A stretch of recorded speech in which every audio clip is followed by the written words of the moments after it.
인간의 생각을 넘어라는 말씀으로 함께 은혜를 나누겠습니다. 사람들은 자신들이 합리적이라고 생각합니다. 합리라는 것이 이성에 맞다 라는 뜻이죠. 도리에 맞다, 이치에 맞다, 이런 말이 합리라는 말이잖아요. 그래서 사람들은 합리라는 말을 되게 좋아하고 또 합리적이라고 자기가 생각하며 살아가시죠. 근데 그 이치가 뭐냐 라고 생각하면 자기가 얼마나 불합리하게 살고 있는 것을 알게 되는 것이죠. 믿는 자에게 그 이치는 하나님의 말씀이잖아요. 그러니까 하나님의 말씀에 맞춰 사는 것이 합리적인 거예요. 하나님이 성경에 말씀하시는 대로 사는 것이 합리적인 삶이고 이성적인 삶인데, 우리는 하나님의 그 도리를 버리고 그냥 항상 변하는 세상적인 도리를 가지고 살면서 그것이 합리적이고 이치에 맞는 삶이라고 착각하고 사는 것이죠. 그러나 그 합리적이라는 것이 자신을 중심으로 생각하는 것에 지나지 않는다는 것을 우리가 조금만 생각해 보면 알 수 있는 것이죠. 항상 인간은 자기 중심으로 살아요. 그리고 그것을 합리적이라고 말하고 생각합니다. 여러분이 지금 자기 중심적인 합리를 가지고 있다면 여러분은 멸망을 향해 가는 사람인 것이고, 하나님의 말씀을 합리적이라고 생각하고 그것을 믿고 사는 사람이라면 여러분은 넘치는 축복을 향해 나아가는 사람이라는 것을 알 수가 있는 것이죠. 이스라엘 민족이 모세에게 와서 막 아우성을 치는 거예요. 고기 먹고 싶다고. 근데 여러분 알다시피 광야에서 고기를 구할 수 있는 방법은 아무것도 없잖아요. 그러니까 모세가 하나님 앞에 나아가서 함께 원망합니다. 하나님, 이 백성들이 나한테 고기를 달라고 하는데 내가 이 사람들 아버지도 아니고 내가 이 사람들을 먹여 살리는 사람도 아니고 나는 그저 하나님 말씀대로 이 사람들을 구하기 위해서 이 사람들을 데리고 이곳에 왔는데 나한테 고기를 달라고 하는데 내가 미치겠습니다라고 하나님 앞에 얘기하니까 하나님이 뭐라고 말씀하시냐면, 내가 너한테 고기 줄게. 한 달 내내 먹을 수 있는 고기를 줄게. 입에서 아주 고기라면 신물이 날 정도로 내가 고기를 줄게 라고 얘기했습니다. 그랬더니 모세가 거기에서 뭐라고 말을 합니까? 감사합니다 하나님, 그렇게 얘기하지 않아요. 모세가 자기중심적인 합리성을 가지고 얘기합니다. 하나님, 여기 광야예요. 여기서 어떻게 고기를 구합니까? 여기서 어떻게 사람의 고기를 잠깐 맛보는 것도 아니고 한 달 내내 먹으면서 입에서 신물이 날 정도로 어떻게 고기를 먹입니까? 라고 하나님한테 따져요. 그러니까 하나님이 말씀하시는 거예요. 여호와의 팔이 짧아졌느냐? 여호와께 능치 못할 일이 있겠느냐? 하면서 하늘에서 메추라기를 내려서 그들이 정말 한 달 내내 고기를 먹을 수 있게 하시는 것을 봐요. 무엇이 합리적이냐? 불가능한 상황 속에서도 하나님이 말씀하실 때 그 하나님의 말씀을 붙잡는 것이 합리적인 것이잖아요. 그런데 사람들은 항상 자기중심적으로 생각하기 때문에 자기가 내린 결론이 합리적이라고 생각을 하는 거예요. 자신이 중심이 되고 자신이 표준이 되고 기준이 되면 어떤 일을 평가하고 어떤 상황을 정리하는 것이 바로 자기 자신이 되는 거예요. 창세기 3장 5절에 너희가 그것을 먹는 날에는 너희 눈이 밝아져 하나님과 같이 되어 선악을 할 줄 하나님이 아심이니라. 마귀는 우리에게 자기중심적이 되면 행복한 삶을 살 것이라고 유혹했어요. 야, 너 하나님같이 살 수 있어. 이거 먹어. 라고 마귀가 유혹했어요. 그리고 아담과 하와는 마귀의 그 유혹에 넘어가 선악을 하는 나무의 열매를 먹음으로 스스로 자기중심적인 인간이 되었어요. 자기중심적 인간이 된 사람의 특징은 무엇입니까? 갈라디아서 5장 24절에 그러므로 예수의 사람들은 육체와 함께 그 정욕과 탐심을 십자가에 못 박았느니라. 육체가 됐다. 둘째, 그 육체를 만족시키기 위해서 정욕과 욕심에 사로잡힌 사람이 됐다. 자기중심적인 사람은 바로 그와 같은 사람이라는 것이죠. 항상 내 육체를 만족시키는 거예요. 영적인 건 관심 없어요. 영적인 일에는 관심이 없어요. 기도, 말씀 있는 거, 찬양하는 거, 그런 관심 없어요. 오늘은 무엇을 먹을까? 오늘은 무엇을 입을까? 오늘은 무엇을 마실까? 오늘은 무엇을 해서 나를 기쁘게 할까? 오늘은 무엇을 해서 나를 만족시킬까를 항상 고민하며 사는 인간이 바로 자기중심적인 인간이고, 하나님의 말씀을 떠나 자기 합리화를 하며 사는 인간이고, 선악과를 먹은 인간의 모습인 거예요. 영원한 생명과 영적인 축복이 아니라 육체의 쾌락과 만족을 위해 마음의 정욕과 욕심이 가득 찬 인간이 되는 것, 바로 그런 사람이 자기중심적인 인간이 되는 것이죠. 창세기 6장 5절에 야훼께서 사람의 죄악이 세상에 가득함과 그의 마음으로 생각하는 모든 계획이 항상 악할 뿐임을 보시고, 사람들은 결코 천국을, 낙원을, 유토피아를 만들어내지 못합니다. 아니, 자기중심적인 사람들이 모여있는 곳에 어떻게 천국이 있습니까? 자기중심적인 사람들이 사는 곳에 어떻게 기쁨의 땅이 됩니까? 부부도 다 자기중심적으로 살면 싸워요. 거기 지옥이에요. 지옥이 멀리 있는 게 아니에요. 자기중심적으로 사는 사람들이 모여있는 곳이 지옥이에요. 천국은 반대로 사는 것이죠. 십자가에 못 박힌 자들이 사는 거예요. 서로서로 희생하며 사는, 바로 거기가 천국이잖아요. 아내가 남편을 위해 희생하고, 남편이 아내를 위해서 희생하고, 부모가 자녀를 위해서 희생하고, 자녀가 부모를 위해서 희생하는, 거기가 천국이잖아요. 우리가 선악과를 뱉어낼 때, 자기중심성을 뱉어낼 때, 내가 하나님 되려고 하는 생각을 뱉어내고, 정말 서로가 서로에게 종이 되려고 할 때, 거기에 천국이 있는 것이고, 거기에 낙원이 있는 것이고, 거기에 우리가 꿈꾸는 아름다운 가정이 있는 줄로 믿습니다. 그래서 예수님이 이 땅에 오셔서 십자가에서 우리의 모든 죄를 짊어지고 죽으시고 사흘 만에 부활하신 거예요. 우리가 할 수 없었기 때문에 예수님이 오셔서 우리에게 하셨어요. 그리고 예수님께서 우리에게 너희도 그렇게 하라고, 너희도 나같이 하라고, 하나님 말씀을 따라서 자기를 부인하고 자기 십자가를 지고 주님을 따르는 게 우리가 예수님의 제자가 되는 길이고, 예수님이 만드신 천국을 사는 길이라고 예수님께서 우리에게 말씀하시는 음성을 듣게 되잖아요. 너희 생각에는 어떠하냐? 만일 어떤 사람이 양 100마리가 있는데 그 중에 하나가 길을 잃었으면 그 99마리를 산에 두고 가서 길 잃은 양을 찾지 않겠느냐?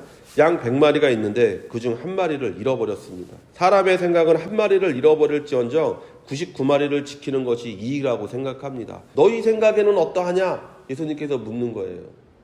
야, 양 100마리가 있어. 근데 그 중에 한 마리 잃어버렸다?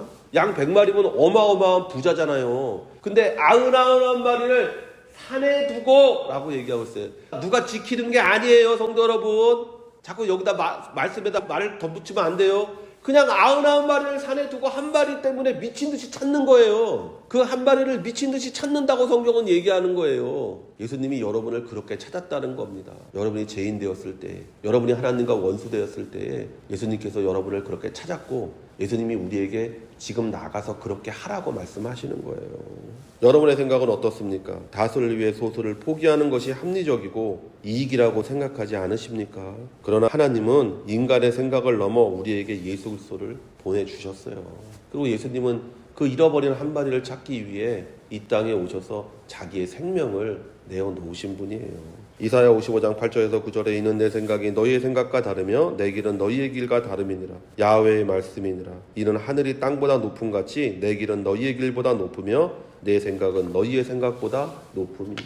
여러분의 생각과 하나님의 생각이 이렇게 다릅니다. 여러분은 한 마리는 버릴 수 있다고 생각하겠죠. 99마리를 위해서 한 마리는 기꺼이 포기할 수 있다고 생각하겠죠. 그러나 하나님은 그 한 마리를 위해서, 그 99마리를 버릴지언정 그 한 마리를 위해서 정말 미친 듯이 온 산을 헤집고 다니시는 분이라고 성경은 우리에게 말하고 있습니다. 제자들은 자신이 높아지는 방법에 대해 예수님께 물었습니다. 그러나 예수님은 제자들에게 어린아이를 그 가운데 세우시고 말씀하십니다. 어린아이와 같지 아니하면 천국에 들어갈 수 없다고 말씀하십니다. 우리가 지금 오늘 읽은 본문 말씀은 18장 1절에 있는 질문에 대한 답이에요. 제자들이 예수님께 묻습니다. 예수님, 천국에선 누가 큽니까? 그러니까 예수님께서 그 답변을 해주시는 거예요. 첫 번째 답변이 뭐냐? 누가 크냐 안 크냐 먼저 하기 전에 너희가 천국에 들어갈 수 있는 사람인지를 생각하라고 얘기했어요. 너희 어린아이와 같이 되지 않으면 너희 절대 천국에 못 들어가 라고 하면서 천국에 들어가는 조건을 제시하셨어요.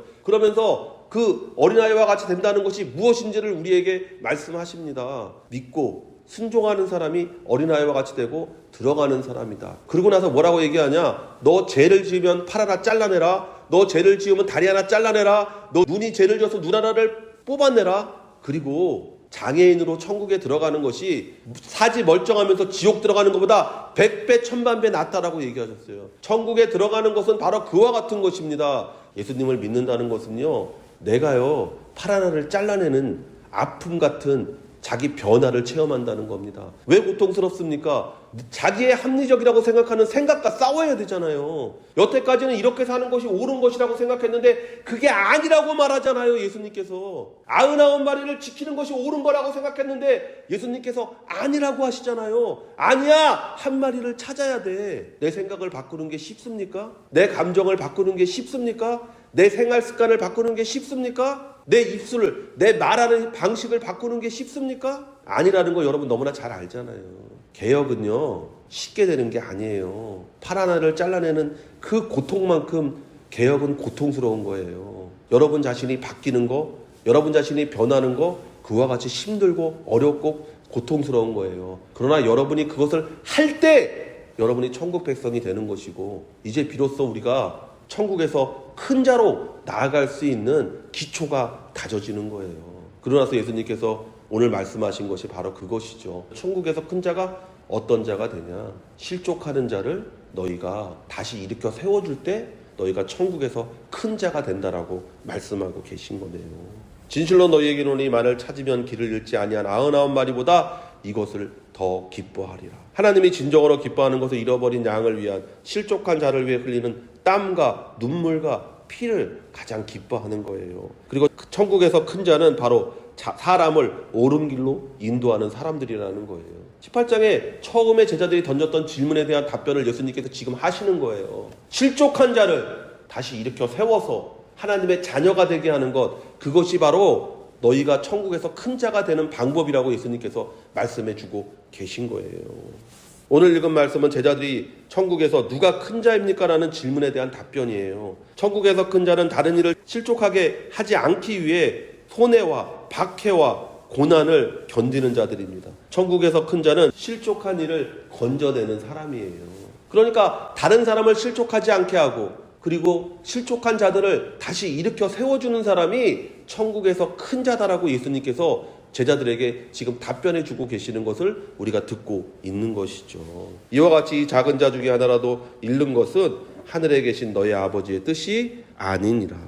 하나님은 모든 사람이 구원을 받고 천국을 누리기를 바랍니다. 디모데전서 2장 4절에 하나님은 모든 사람이 구원을 받으며 진리를 아는 데 이르기를 원하시느니라. 그래서 예수님을 이 땅에 보내주셨습니다. 잃어버린 한 마리 양 같은 우리를 위해 십자가에서 죽으시고 부활하셨습니다. 구원받은 사람처럼 천국을 누리며 천국에 들어가기 위해서 우리는 살아야 돼요. 예수님이 이 땅에 오신 목적을 우리가 생각해 보면 잃어버린 한 마리 양을 구하기 위해서 오셨잖아요. 우리가 누가복음 15장에 보면 세 가지 비유가 있는데 첫 번째 비유가 잃어버린 양의 비유예요. 예수님께서 그 양을 찾으러 오시는 그 모습을 보여줍니다. 그리고 예수님께서 우리에게 하시고자 하는 말씀이 뭐냐면, 너희도 그와 같이 세상에 나가서 실족한 자들, 자기중심적으로 살면서 자기가 합리적이라고 생각하고 있는 사람들에게, 그 잃어버린 양들에게 다가가서 하나님의 말씀만이 진리임과 또 하나님의 말씀으로 우리가 깨끗하게 되고 하나님의 말씀으로 말미암아 우리가 구원받고 영생을 얻고 천국에 들어가고 축복을 누린다는 것을 전하는 사람이 되라고 말씀하고 계신 거예요. 여러분이 그와 같은 삶을 살아서 제자들이 예수님에게 물었던 질문, 천국에서 큰 자가 누구입니까? 라는 그 질문에 대한 예수님의 답변처럼 여러분이 천국에서 큰 자가 되고 큰 축복을 누리는 성도 되시기를 예수의 이름으로 축원을 드립니다.